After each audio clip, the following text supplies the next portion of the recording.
Hello guys, nandito na naman tayo at eto, basahin naman natin itong mga kadramahan naman nitong si Pokis.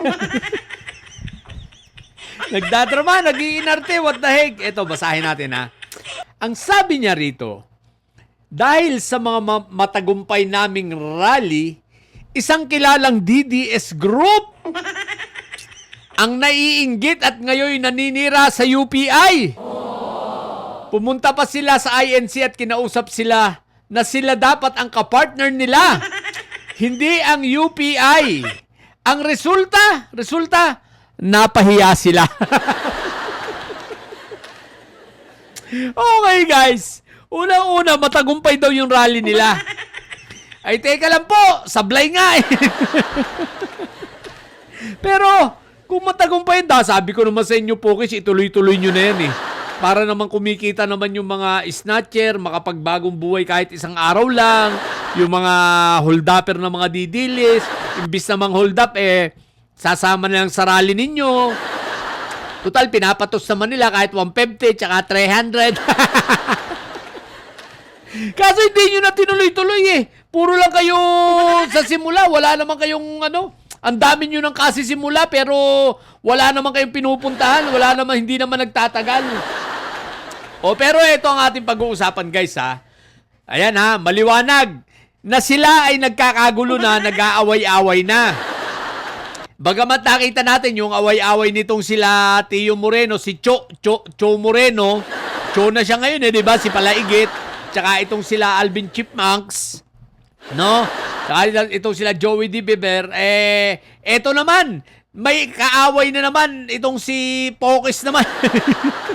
Pero guys, kung natatandaan ninyo, di ba? Sinabi sa atin ng puting kabayo natin, kung natatandaan nyo na palagi ko dating sinasabi at ikinokontent ko rin na may paksyon na ang mga ito. Di ba't nagkahiwa-hiwalay na nga ang grupo? May sariling grupo itong si Iyutman na itong si Pokis ay nakalinya kay Iyutman. May sariling grupo itong si Barbie Baste na nakalinya naman dito kay Mike Diferensya na ang problema niya ay nakakulong. Tapos, nakalinya rin, syempre kasama ni Mike Diferensya, itong si Jing, no? Si Jing Paras na makakasuhan din. Tsaka itong si Lipis Tilibintador. So, kasama rin nila itong, sa kanila rin kaya malupit-lupit yung grupo ni Barbie Baste, no? Kasama dyan ang 18 Busabus, no? Tsaka si Atty. Baluga. So ngayon, dito naman sa grupo ni Inday Sayad, ito na nga sila Cho Moreno, sila Joey De Beber, di ba? Yan, yung mga yan, si Alex Chipmunks. Tapos, actually, itong Bayoteros, sa likod sana ni Inday Sayad yan. Ang problema, kagalit din nila, itong sila Joey De Beber. Hindi rin nila kasundo yung magkabilang grupo. So, watak-watak talaga sila. Si Maharlika at si Binibini Baklang nga rin. Nasa likod rin ni Inday Sayad yan. Kagrupo yan. Pero, kaaway rin nila Joey De Beber. So, away-away talaga sila. Ito pala, kakaunti na nga, ang gulo pa. Ilan-ilan na nga lang sila, ang ligalig pa. Diba? Hindi na nga kayo makabuo ng marami, nag-aaway-aaway pa kayo, mga hinayo pa kayo. So ngayon, di ba? Kaya nga sabi ng ating puting kabayo, magkakahiwalay ang mga yan, magkanya-kanya na ng paksyon. Di ba? So mismong sa mga didilis, no? Hiwa-hiwalay ng paksyon, kumbaga iba't iba ng hasang. Sa bagay, marami talagang klase ang didilis sa dagat di ba? So, ayan, ito, nag-away na naman. Panibago na naman, bida-bidahan na naman sila, di ba? So, pinag-aagawan nila ang kulto. ang siste nito, sa pronouncement na ito na itong si Romeo Pokis, sa pinost niyang ito, lalo lang tumitibay ang teorya at talagang tumitibay ang katotohanan na talagang ang pag-asa nyo lang ay kulto. Ang pag-asa nyo lang ay iglesia ni kulto. Na kung hindi sila sasama sa inyo, hindi talaga kayo dadami. Which is totoo naman. Hindi naman talaga kayo dadami, di ba? Hindi na nga kayo makabuo Paano kayo makakabuo? Hiwa-hiwalay nga kayo. Di ba? Kasi bakit kayo nag-aaway-away dahil sa pera. Di ba? Hindi pantay-pantay ang bayaran sa inyo. Kaya kayo galit-galit, di ba? O kita mo, kailan sumama ang bayotero sa rally ni... Hindi nyo napansin, kailan sumama ang bayotero sa rally? Sa rally nitong sila UPI. O di ba? Hindi. Ang sumasama dyan, ito anong pangalan ito? Itong balugang abogado, si Buangson. Ngayon, ang tanong ko, nasang grupo na si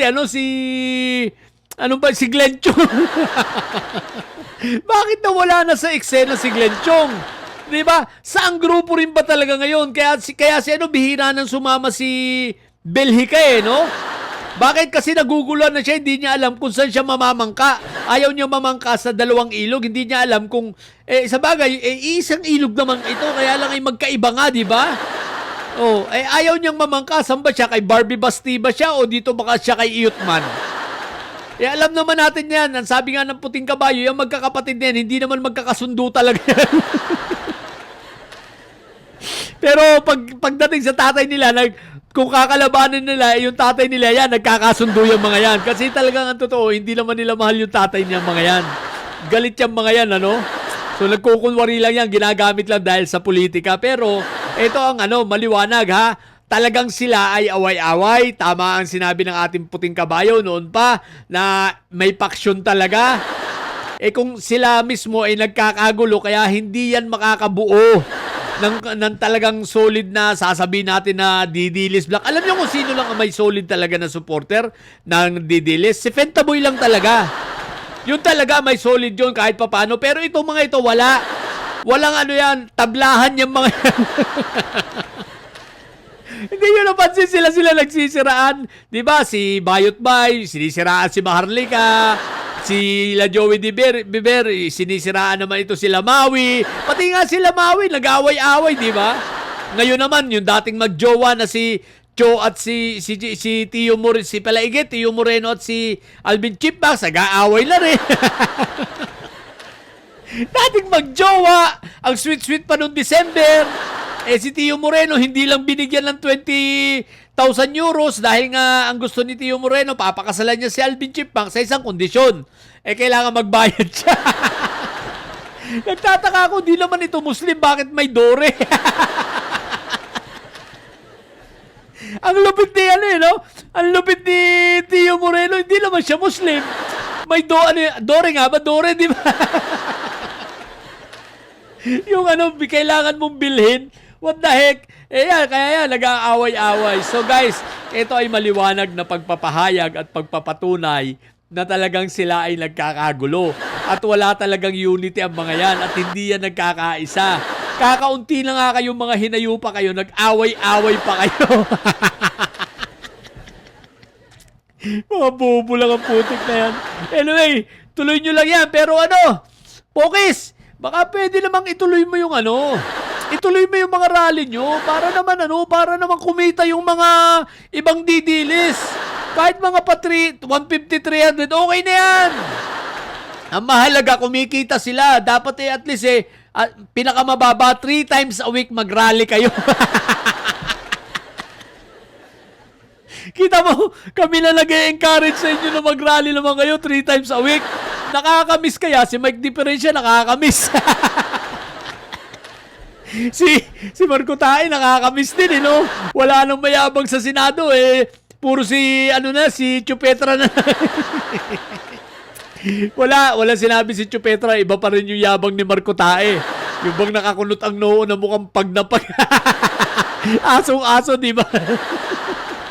So yun lang muna. Romeo Pokis, ha? Maghihintay kami ng rally nyo, ha? Para naman makita namin, nakakamiss ang rally nyo. Sa mga bubundidilis dyan, mag-rally na kayo. Matili kayo mga bobot may sayad. Sumagat ang may sayad ay laging high blood.